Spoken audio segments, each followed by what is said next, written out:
इस वक्त की बड़ी खबर टहरौली से मिल रही है, जहां एमएलसी प्रतिनिधि आरपी निरंजन द्वारा पटेल समाज से बड़ी अपील की है। उन्होंने कहा है कि पटेल समाज हम दो हमारे दो का सिद्धांत छोड़कर जनसंख्या बढ़ाने का काम करें। तो बड़ी खबर टहरौली से मिल रही है, जहां पर टहरौली कस्बा के एक विवाह घर में होली मिलन एवं सम्मान समारोह का आयोजन सरदार पटेल आर्मी द्वारा किया गया, जिसका उद्घाटन एमएलसी प्रतिनिधि आरपी निरंजन द्वारा सरदार वल्लभ भाई पटेल के चित्र पर रोरी तिलक व माल्यार्पण कर किया गया।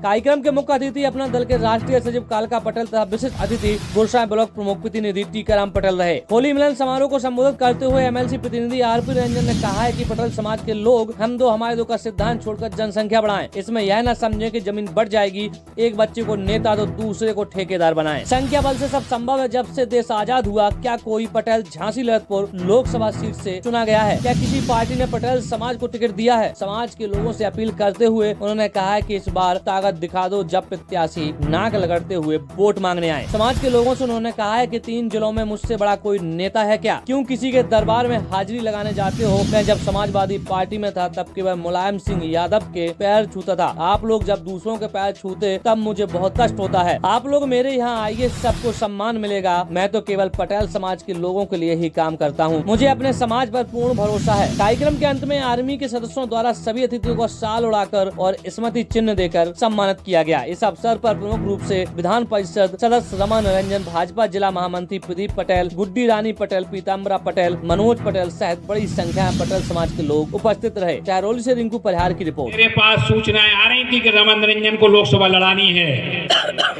मुझसे कहा गया था हमने कम नहीं है, अगर आप टिकट दे दोगे तो लोकसभा की 1,07,000 वोट उरई शेष गरौठा इस प्रकार चुनाव लड़ेगा।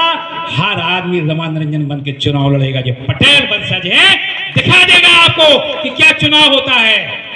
कोई बात नहीं मिला, कोई बात नहीं। एमएलसी हैं, आज 3 जिले में काम कर रहे हैं। हमारा एक छोटा सा फोन उठा दो जरा, हमारा नितिन फोन लिया। अरे हम लोग आज आपसे बात करने आए, सोच रहे ना आप हमारी बात इस कान से उस कान निकाल देना, बुराई मन से नहीं करना हमारी, लेकिन सुन लेना बस। लिया जे फोन है, जे फोन छोटा सा, जिसमें पता है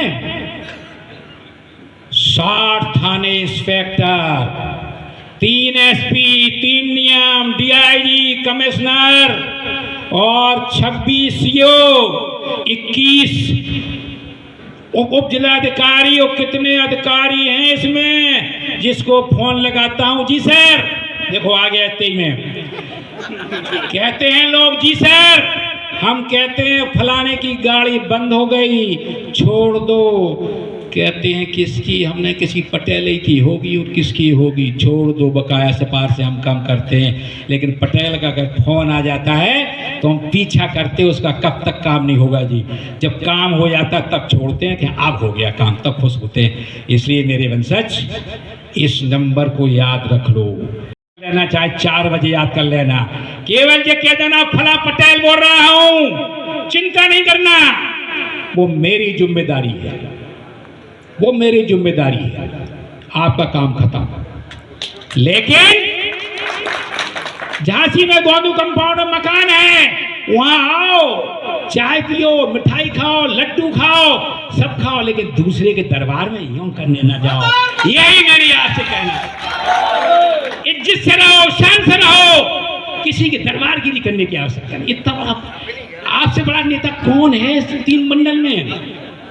एमएलसी 3 जिले का, लोकसभा 1.5 जिले का, एक लोकसभा 1.5 जिले का, एक लोकसभा 2 जिले का। आप तो 3 जिले के हो, क्यों दबते हो किसी को? किसी की भीख नहीं मांगते हो। हमसे लोग कहते हैं नेता लोग कि आप केवल पटेलों की बात करते हैं। हमने बिल्कुल करते। आपने टिकट क्यों दिया मुझे? हमने कहा आपने मुझे क्यों एमएलसी बनाया, जो बताओ पहले। इसलिए आप किसके मोहताज हो? किसी मोहताज हो? स्वयं में हो। हमारे बच्चे अच्छा पढ़ रहे हैं, मुझे कोई दिक्कत नहीं है, मेरे बच्चे अच्छे कर रहे हैं। केवल राजनीति में कैसे आगे बढ़ोगे, इसमें मंथन करो। जब से देश स्वतंत्र हुआ, क्या झांसी ललितपुर से कोई लोकसभा बन पाया आपका? जब से देश आजाद हुआ, क्या लोकसभा में किसी ने टिकट दिया आपको? कहिए। ताकत दिखा दो, ताकत दिखा दो, अगली बार लिए घूमे। भैया पटेल का नेता कोई है उसको हम टिकट दे दें, कोई पटेल का नेता हम उसको टिकट दे दें तब मिलेगी।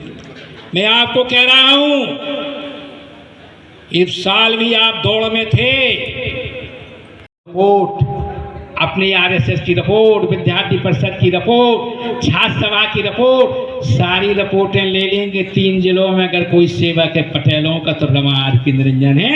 इसलिए आपने मुझे बनाया, हम किसका काम करेंगे बताओ। मैं आप खड़ा हूं जो चिल्ला रहा हूं आपके सामने। जिस दिन मुझे एलआईयू रिपोर्ट नहीं जाएगी यहाँ से कि पटेलों ने आर.पी. निरंजन का साथ छोड़ दिया, कोई पूछने वाला नहीं है रमा आर.पी. निरंजन को, कोई नहीं पूछेगा। मेरी औकात नहीं है कि मैं कुछ बन जाऊं। आज 3 जिले की एलआईयू सीआईडी रिपोर्ट है कि अगर किसी का कोई सेवक है तो आर.पी. रमा निरंजन है। इसलिए मैं यहाँ खड़ा हूं, वो खड़ा रहूंगा। मुझे पता है कि 3 जिले, मुझे नहीं पता था कि इतना सम्मान मुझे मिलेगा। कह रहा हूं इतनी वोट की कीमत आती है, आप सोचते नहीं हो। मेरे पटेल समाज के वंशज लोगों, सोचना शुरू करो, सोचना शुरू करो, मंथन करना शुरू करो कि कैसे हम नाक रगड़ जाए जब आदमी, तब हम वोट देंगे इसको। हम इस प्रकार से नहीं दे देंगे 4.5 साल मुझे गाली दी हो और 6 महीने हमारे हाथ जोड़ लिए हो, हम भूल जाएंगे। बिल्कुल ना भूलो। मेरे वंशज सबक सिखा दो, तब लोग सोचेंगे कि हाँ पटेल वंशज है, खुददार कौम है। ये तभी आपको वोट करेगी जब आप इसकी मर्यादा का पालन करोगे, इसके साथ चलोगे। अरे आपके साथ तो 1-2 परिवार बराबर से जुड़े हुए हैं, क्यों कम हो? किससे मांगते हो? मटर मसूर गेहूं आप पैदा करते हो, अपना खाते हो, अपनी अच्छी शादियां करते हो। बोले कुछ आपसे बात करें, हम बताइए। बोले निरंजन जी कैसे दे? हमने साफ तरीके बताए आपको, कुछ बताओ।